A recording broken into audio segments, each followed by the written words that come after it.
why you're a Brokie. You want to take it, Fresh? Yeah, so we have 5 steps here, guys, how to not be a Brokie. And basically, you want to have the know-of-all to not take advice from people that don't know what they're talking about. Bam, and that goes right into that 401k situation. People always talk about things that they're not either trained in or had experience with to give you advice. Now, typically speaking, you go to online, right, to YouTube, maybe Twitter, for information sometimes, right? You find a creator. They give you content, and you're like, oh, this is great. I'm learning about a new topic here I didn't know about before. This is awesome. The problem is, though, that person may not have experience in what they're telling you. So you follow their advice, you don't get any results. You're like, damn, why is this not working out for me? Like, I'm following what they're saying. I'm putting in time and effort, but there's no results here. What's happening?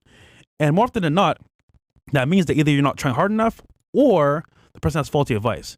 And I think for most people, the hardest part of finding a mentor that you can actually follow that gives you good advice. Because for me, it took me a while to find a good mentor. But again, it's like people are giving advice out nowadays without any type of like back end or no experience. So the biggest thing I have to say for people that are poor, if you're following bad advice, it could take you down the wrong path. An example could be your parents. Your grandparents, you know, back in the day, they bought property that's worth like nothing, you know. They bought a house for $20,000. Pretty much. Nowadays, what is that? Yeah, a pair of shoes. Yeah, you ain't getting shit. Maybe if you're lucky, an apartment you can rent for like what 2-3 months, or like a fucking shack in somewhere in the Midwest. It's tough, you know. So people can give you bad advice, even your family as well. So I would just say, definitely, guys, you got to think about who's giving you the advice and their backing and what they've been through. Because most people, again, because they'll tell you what you want to hear. But they actually go through it. They didn't go through shit. So why are you taking their advice? Yeah. And that's so important, man, because like a lot of you guys, you might listen to your parents. They'll tell you, you know, what do they tell you, right?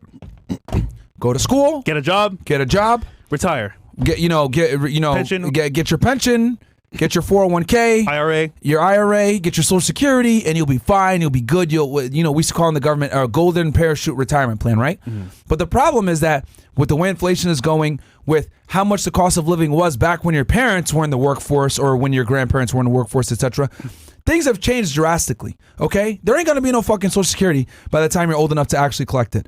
401ks, they don't appreciate enough for you to keep up with inflation, okay? What, you're going to have $300,000 by the time you retire? That's nothing. That's not going to do anything for you. Yeah. You still, if you retire at, let's say, 50, 60, you still got like another 30 years of life. You think 300K is going to save you? You're going to have to probably pick up another job again. Do you want to work in your old age like that off of a 401k, right?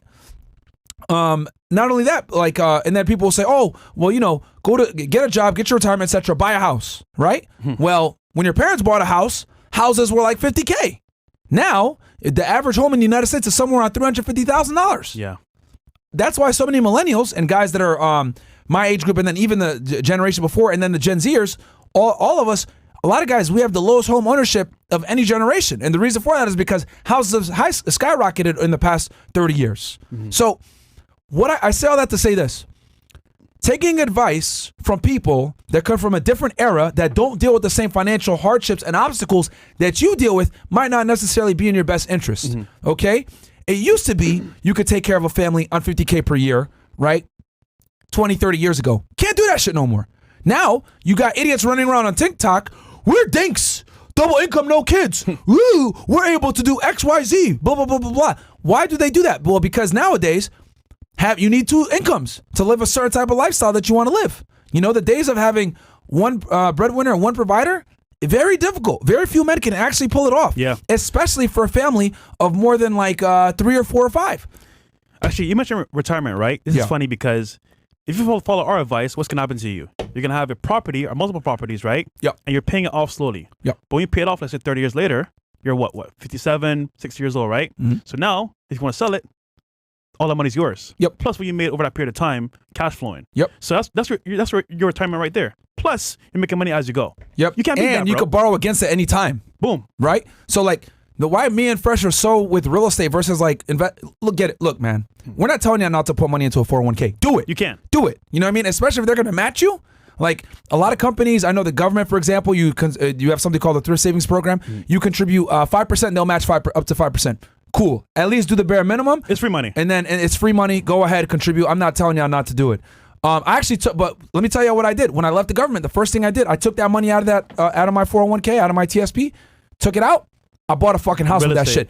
I've made more money with that house off of That money. off of that money I would have made from the 401k. Because keep in mind, guys, you can't touch it. You can't do nothing with it. Okay? Yeah, it gives you some tax benefits because whatever you contribute helps lower your taxable income. But is it going to give you the same type of tax benefits that real estate's going to get you? Hell fucking no. Depreciation and cost segregation is going to give you way more benefit than contributing to a traditional 401k. Yeah. And keep in mind, if you do a traditional one, that's when you get the tax benefits. If it's an IRA, you don't get the same tax benefits, okay, that you're able to write off.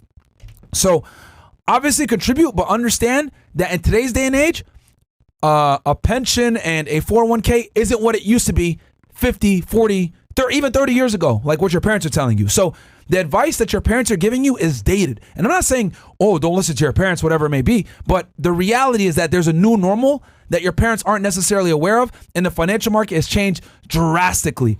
You know, selling time for money is a fool's game. And it's all about a skill set now and leveraging the internet and scale to make as much money as you can. And having a skill set is going to help you do that versus trading time for money like you used to be able to do and be able to take care of a family on that. You can't do that shit no more. The bottom line is, if you see someone that is where you want to be, take their advice. If they're not where you want to be, why are you taking their advice? Yeah. Because obviously they didn't go on that road to get to where you want to be. And the other thing too is that doesn't mean that those people are bad. Mm-hmm. Just know that their information might be coming from another decade that isn't relevant anymore. Yeah. You know, go get a job, go to school, etc. Yeah, that'll work in some degrees, but like it used to be, go to college, and then that college degree is going to put you head and shoulders above all your competition. You'll be able to find an entry-level job. Everyone has a fun college degree nowadays. So is it worth taking on all that risk, all that debt, spending 4 years, you know, fucking off in college doing this, and then entering the workforce later? Actually, we've seen might not necessarily be worth it nowadays. Degrees on the podcast. Yeah. And they're not better doing dumb jobs than anybody else. You know, now, we're not going to be these internet niggas telling y'all, fuck the college, it's a waste of time. No, college is absolutely good if you major in the right stuff. Yeah. You know, but the days of just going off to college and doing a liberal arts degree back in the 80s and 90s and, you know, oh, yeah, this would be great. I could get a college degree and I'm going to get an entry-level job just because I have a college degree. That ain't happening no more. It's way more competitive. College degree does not have as much oomph and power as it used to have decades ago. So you need to make sure you major in something that's going to give you a skill set that will help you enter the workforce immediately. See, this is what I mean, bro. This guy Plasma Burns on YouTube says, real estate is dead, get out now. This is what I mean, bro.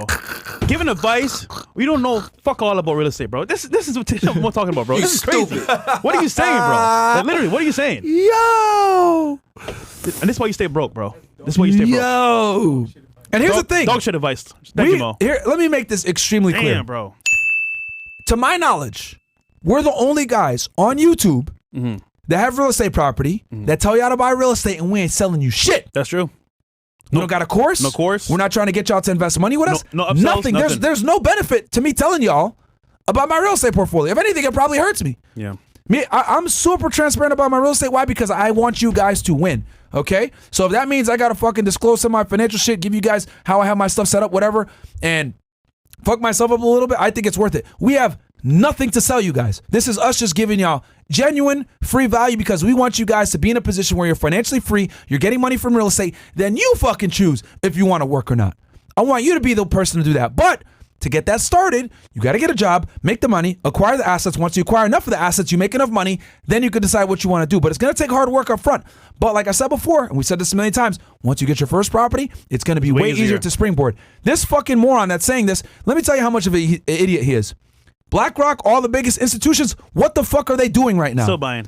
They're buying single-family homes. Why is that? Why? Let me wonder. Let's ponder. Because single-family homes are the most in-demand property class in the United States, okay? We're over 5 million short of single-family homes. So BlackRock is acquiring them like this, right? Because they know that real estate is really the only real tangible fucking asset that's always going to give you money back. It's going to appreciate over time, and it's nice and safe. There's a reason why 95% plus of millionaires are made through real estate. This guy's a fucking moron. Now, if you're going to clarify and say office space and commercial real estate is dying, okay, then you got a point. But for you to say all real estate is not where it's at, you're a fucking idiot. You're a moron. You're an absolute fucking moron. You're forgetting the main thing about making money anywhere you are in the world. It's solving an issue, right, with a solution. What's the solution here?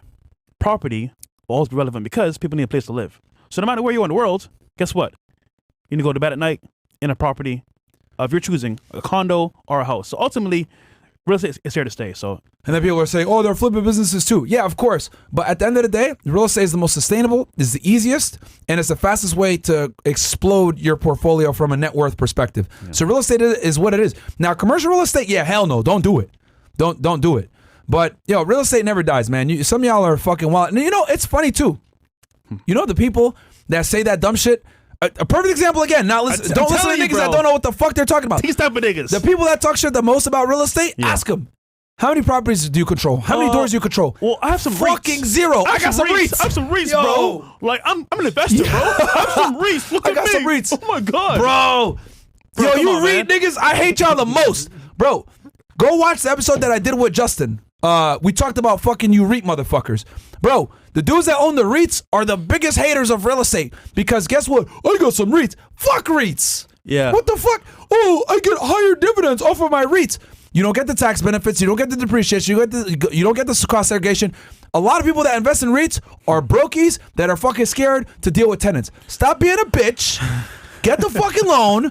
Pull the trigger. Acquire the property. Then come back and talk to me. Yeah. Don't talk shit about real estate unless you're actually a fucking real estate investor. But every single real estate investor I know that's a multimillionaire, not one of them sits there and says, yeah, real estate's a bad asset class, man. Fuck this shit.